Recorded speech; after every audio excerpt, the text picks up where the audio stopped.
her story has already come to an end, but now it begins anew. Hello people, this is the Geekazoid, and today I'm bringing you my very first game review following the new format of my channel.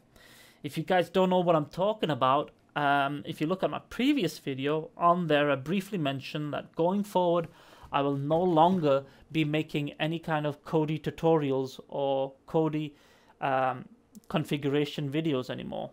And the primary reason behind that was because I don't enjoy making those videos, and if you don't enjoy something you can't put your 100% into it, and I felt like if I can't do that for my viewers, then I would not be producing those kind of videos. And I will be making videos on topics that I enjoy now going forward, and that is gaming. So I will be bringing you on a regular basis, because I am dedicating more time towards my YouTube channel now, and I will be making at least 3 videos a week. Those videos will be about gaming primarily. It'll be about gaming reviews, gameplay videos, and upcoming games and gaming news. It'll all be about gaming. It's what I enjoy doing and what I like to produce content on. Hellblade Senua's Sacrifice. Now, this game is set in the Viking era, okay, and the game focuses heavily on the Viking Nordic gods. So we're talking about Odin, Thor, Hela, Loki, etc.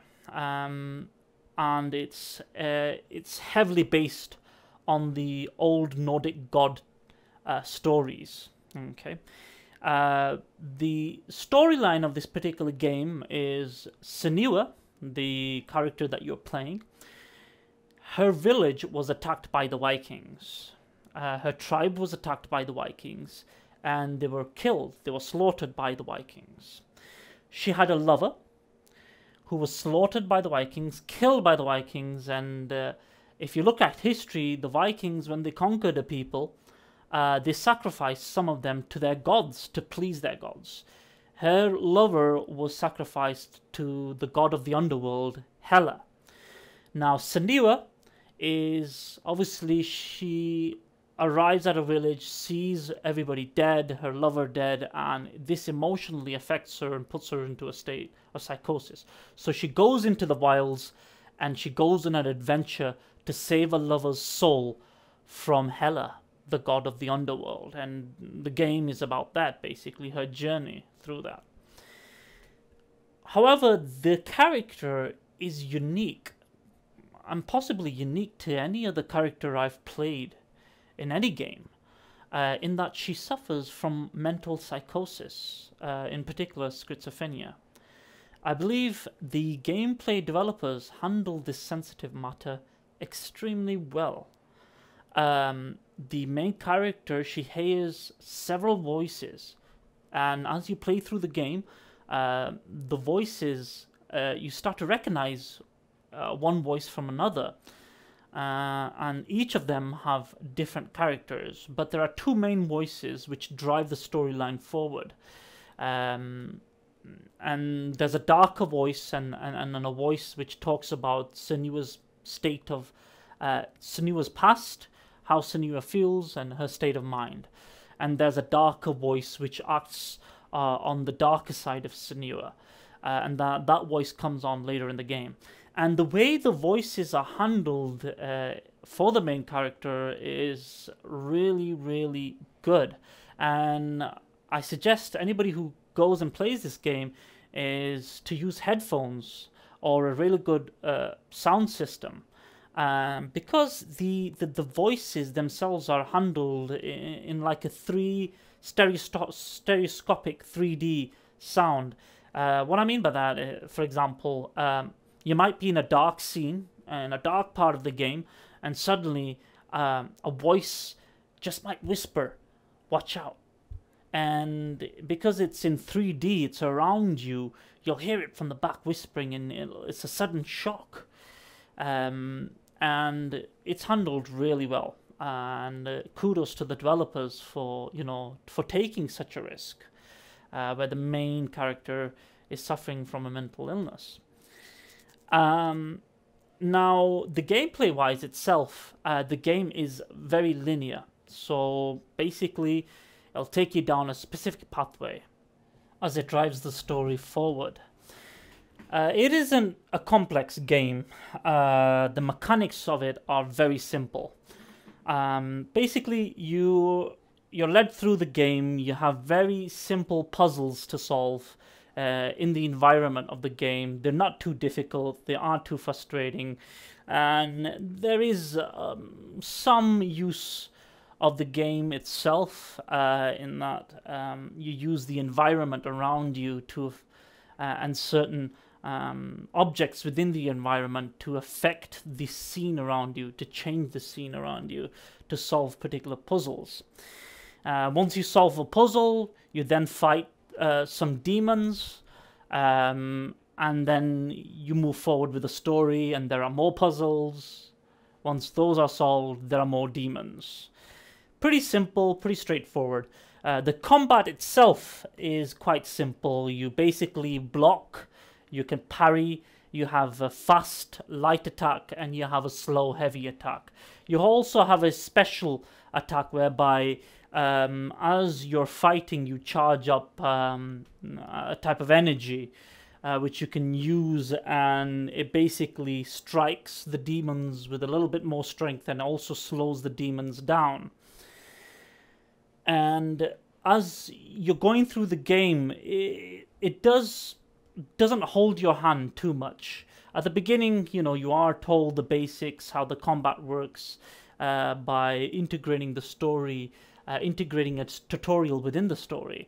And then it kind of lets you go and, you know, and you progress through the story. Now, the story itself is delivered through runes that you find throughout the game. Now, these runes, as you approach them and you focus into them, they provide tidbits of the old gods and stories of the old gods of Odin and Loki and Hela, and kind of give you the background, kind of flesh out what the old Nordic gods were about. And then you meet a character through the game who's a ghost, basically, who's been killed by the Vikings, who kind of drives you and tells you what to do.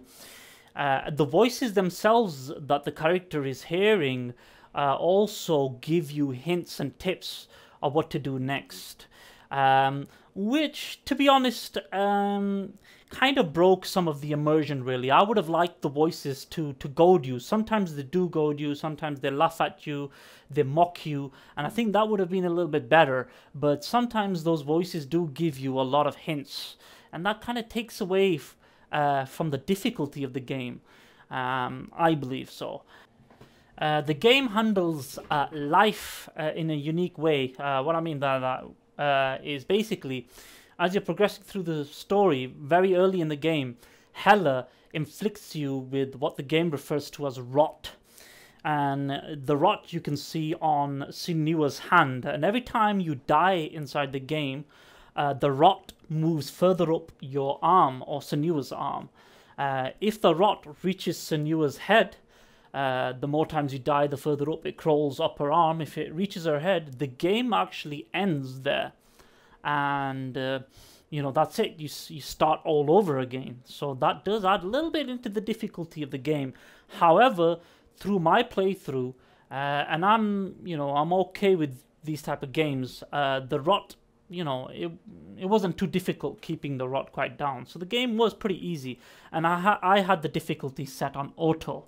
Auto, I'm guessing the game adjusts to the style that you play, but on auto I felt like it was too easy. So maybe if I was going to play the game again, or for more experienced gamers, I suggest you don't leave the difficulty setting on auto, but play on hard, or the hardest setting available. Now, the game is very pretty. It runs on the Unreal 4 engine, and it runs very smoothly on my rig. Underneath this video, in the description, I will have the specifications of my computer, and I didn't see any drops in frame rates or anything like that. And the game is very, very pretty. with beautifully detailed environments, as well as Senua's excellent facial animation. The facial animation from the main character is brilliant. You can see the fear and the hopelessness from the main character, and it was handled really well. And basically, that hopefully covers everything within the game. Now, if I was to give the main strength, which I feel that this game has, the main strength is the character, I believe. As you play through the game, you have a real sense that Senua, because of a psychosis, you don't really know what she's experiencing, these demons, the changes to her world, the darkness, whether it's actually a real manifestation or it's in all of it's inside her mind, whether it's the psychosis that she's going through. And I believe the developers handled this really well.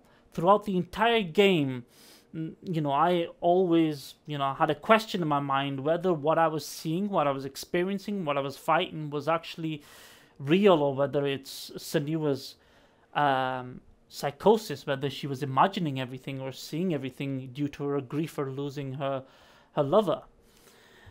The game is pretty short. I managed to complete it in around about 8 to 9 hours, around about that much, about 10 hours, and if you were rushing through it, you probably could do it in about 7 hours or so.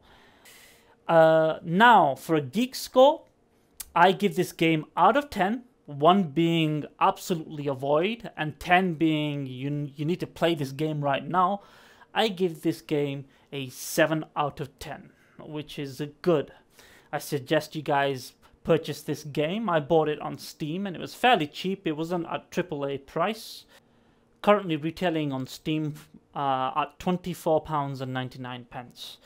Thank you for watching, guys. Like if you like this video, dislike if you dislike this video, subscribe, press that button now if you want to see more videos from me. And thank you for watching, and I hope you have a wonderful day. Bye bye.